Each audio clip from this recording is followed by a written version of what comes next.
नेपाल में इस टाइम पर जो भी कुछ हो रहा है उसको देख करके कुछ इंडियन नेताओं की हालत तो यहां पर खराब है, लेकिन उससे भी ज्यादा खराब कल हमारे देश की गोदी मीडिया की हालत हो गई।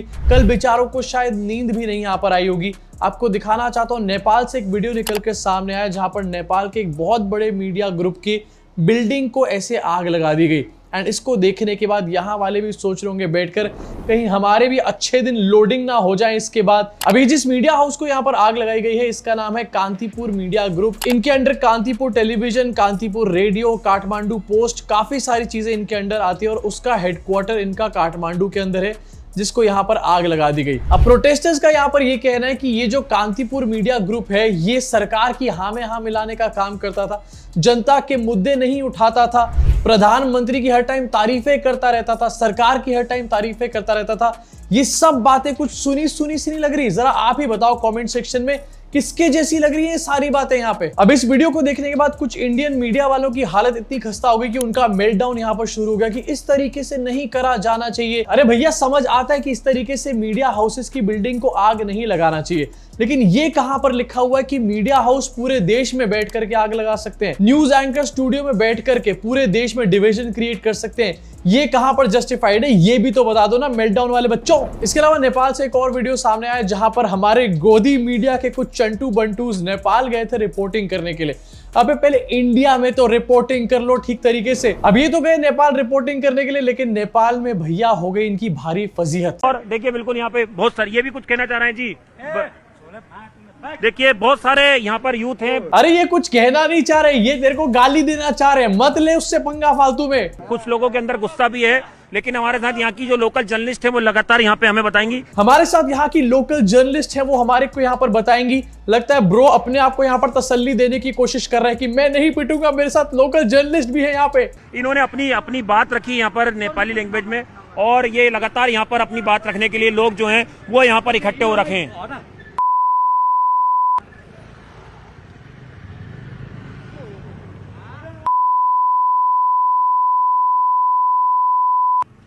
प्लीज यूर सपोर्ट में, हम आपके सपोर्ट में हैं। I don't want to support. Okay We don't want to support. Okay हाम्रो एमाले कांग्रेस साझा नेपाली झण्डा चाहियो। Okay We don't want to support. We are Nepalis. We can do. Okay Ourselves. Okay okay We have lost our people. लगातार अपनी बात रखने के लिए कोई खट्टा वहां पर नहीं हो रहा, तुमसे कोई बात नहीं करना चाहता। जिस तरीके से नेपाल का मीडिया हाउस बिकाऊ था, उस तरीके से पूरी दुनिया को पता है कि इंडिया का मीडिया भी यहाँ पर बिकाऊ हो चुका है, दलाली कर रहा है। तुम्हारे को लोग नेपाल तक में भी गालियां दे रहे हैं, शर्म करो। इसके अलावा एक और अपडेट यहाँ पर निकल के सामने पता चला कि काठमांडू में एक भारतीय पत्रकार के ऊपर हमला किया गया, कैमरा और बाकी सामान भी उनसे छीन लिया गया। अभी थोड़े दिन पहले स्टूडेंट्स प्रोटेस्ट कर रहे थे, वहां पर इनको नहीं जा रहा, इनको नेपाल में जाकर प्रोटेस्ट को कवर करके आना है। क्यों? क्योंकि एक्चुअली में इनको जर्नलिज्म से फर्क नहीं पड़ता, इनको टीआरपी से फर्क पड़ता है। और यार ये क्या देखने को मिल रहा है, एनडीटीवी भी अब ऐसी ऐसी हरकतें करने लग गया है। शर्म आनी चाहिए। मैंने सोचा भी नहीं था कि एक ऐसा भी दिन आएगा जब एनडीटीवी की ऐसी ऐसी हरकतें होंगी। इसके साथ गोदी मीडिया और आईटी सेल का मेल्टडाउन यहाँ पर अलग चल रहा है। नेपाल का जेनजी वहां पर आवाज उठा रहा है, वो सिंपल सा सवाल पूछ रहा है कि हमारे टैक्स का पैसा कहां चला गया। ये नेपो किड्स के पास इतनी लग्जूरियस लाइफ के लिए कहां से पैसे आ रहे हैं, कहीं हमारे टैक्स के पैसे तो नहीं है?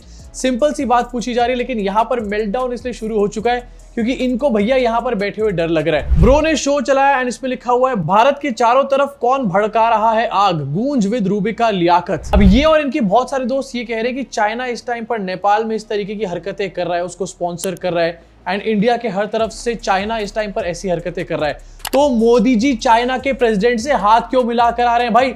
और डिसाइड कर लो, चाइना हमारा दोस्त है या फिर चाइना हमारे अगेंस्ट कॉन्स्पिरेसी कर रहा है। खुद ही इनको पता नहीं कि चाइना इनके पापा है या फिर इनके पड़ोसी है। अमन चोपड़ा, इसने शो चलाया, नेपाल की आग में एक वर्ग को अराजकता की उम्मीद नजर आ रही है।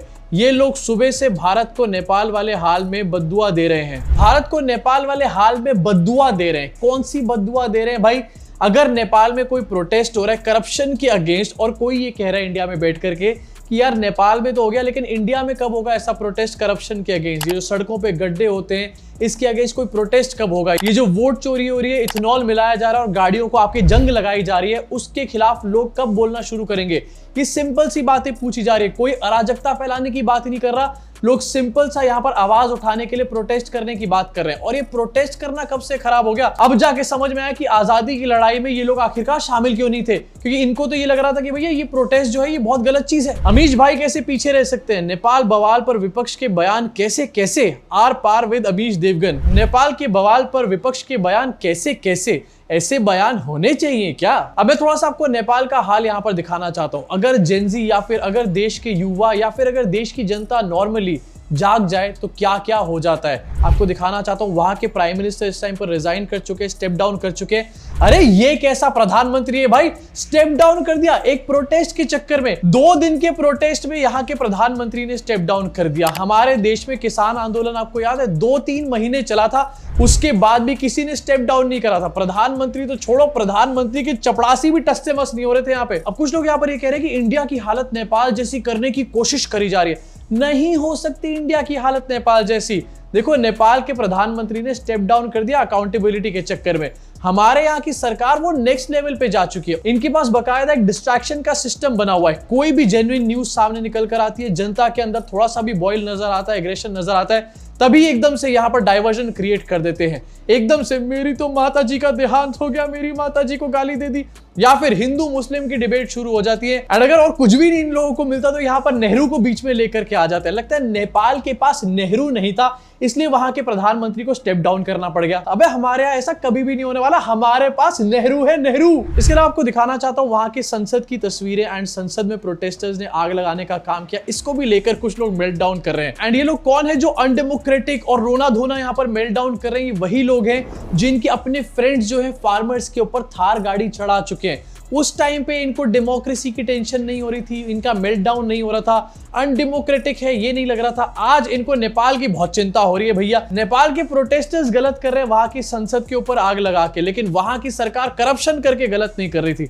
जिस करप्शन से वहां पर कितने लोगों की मृत्यु हो गई होगी, जिस करप्शन से कितने लोगों को इंसाफ नहीं मिल पा रहा होगा, वो गलत नहीं कर रहे थे। लेकिन जिन प्रोटेस्टर्स ने वहां पर संसद में आग लगा दी वो बहुत गलत कर रहे हैं। इसके अलावा आपको दिखाना चाहता हूं वहां के फाइनेंस मिनिस्टर दौड़ा दौड़ा के भाई साहब इनको धोने का काम किया गया। फ्लाइंग किक्स इनको मारी गई हैं, जरा फुल स्क्रीन करके देखो।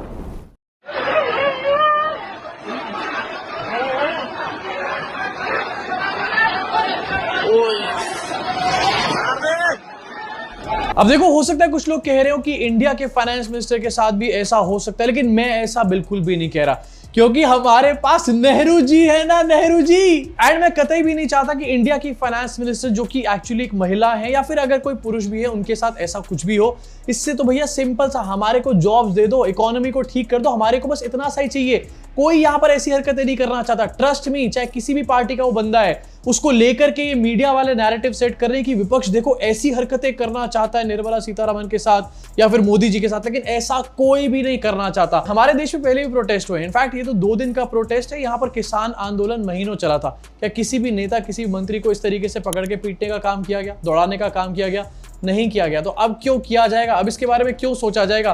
फालतू की बातें चलाई जा रही है यहाँ पे। लेकिन दूसरी तरफ हमारे को यह भी देखना चाहिए कि नेपाल में अगर ऐसा हो रहा है तो उसका ट्रिगरिंग पॉइंट क्या था, उसके पीछे की स्टोरी क्या थी। मेरे को कोई बंदा 10 साल से परेशान कर रहा हो, लेकिन मैं आज उसको थप्पड़ मार दूं और उसकी वीडियो लोग वायरल करने लग जाए और ये कहने लग जाए कि मैं गलत था, तो क्या मैं गलत हूं या फिर वो बंदा गलत है जिसने 10 साल से मुझे परेशान किया है? अपने गोबर बुद्धि को जरा खोलो। इसके अलावा एक और वीडियो आपको दिखाना चाहता हूं। ये आपको कुछ उड़ता हुआ यहाँ पर नजर आ रहा होगा एक बिल्डिंग के साइड में। एंड आपको बता देना चाहता हूं ये अधिकारी है वहां पे, वहां के गवर्नमेंट ऑफिसर्स हैं जिनको रेस्क्यू किया जा रहा है, एयरलिफ्ट किया जा रहा है, हेलीकॉप्टर से लटक लटक के ऊपर उड़ रहे हैं वहां के अधिकारी अपनी जान बचाने के लिए, अपने आप को बचाने के लिए। अरे भैया, इतनी करप्शन करने की जरूरत ही क्या थी? किस तरीके से तुम्हारे को उड़ना पड़ जाए आसमान में?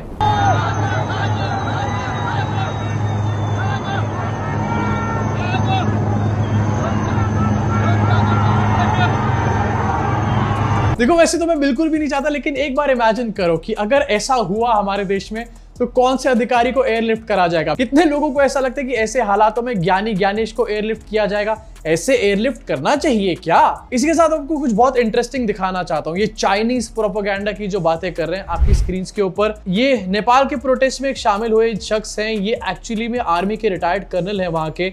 एंड ये बता रहे हैं कि इनका बेटा प्रोटेस्ट में था, दोनों अलग अलग जगह प्रोटेस्ट कर रहे थे एंड उसके बाद से इनका बेटा मिसिंग है, ये भी यहाँ पर प्रोटेस्ट करने का काम कर रहे हैं एंड इनकी सिर्फ ये मांग है कि सरकार को पूरी तरीके से डिसॉल्व कर दिया जाए। अब ये दिखाने का मकसद यहाँ पर सिर्फ इतना सा ये है कि जो लोग आपको ये समझा रहे हैं कि चाइना है इसके पीछे, अबे अगर देश की जनता आवाज उठा रही तो उसके पीछे चाइना होगा क्या? हमने अपनी आजादी के लिए आवाज उठाई, लड़ाई लड़ी, उसके बाद भी हमारे देश में अलग अलग जगहों पे प्रोटेस्ट चलते आए हैं। बीजेपी ने खुद कई बार प्रोटेस्ट करे, तो क्या उसके पीछे चाइना का हाथ हो जाता है क्या? ये बहुत ही स्टूपिड बात है, सिर्फ इसलिए क्रिएट करने के लिए जिससे कि आप डर जाओ किसी भी बात से एंड गलती से भी आपके दिमाग में सेंटिमेंट ना आ जाए कि आप अपने देश की सरकार से सवाल करो या फिर उसके अगेंस्ट प्रोटेस्ट करने का काम करो, क्योंकि ऐसा तो सिर्फ चाइनीज एजेंट करते हैं। इनफैक्ट आपको दिखाना चाहता हूं, यहाँ पर राइट विंग वाले फुल ऑन लगे पड़े कि ये तो टूल किट का एक पार्ट है, मतलब वहां का जेनजी यूथ निकला हुआ है एंड पूरे वर्ल्ड में इन्होंने जेनजी का जो परसेप्शन है उसको ही बदल करके रख दिया है, लेकिन यहाँ पर इसको टूल किट बुलाया जा रहा है। पहले श्रीलंका में हुआ, बांग्लादेश में हुआ, नेपाल में हुआ, ये तो टूल किट है जी, इसके पीछे चाइना है जी, चाइना का हाथ है इसके पीछे।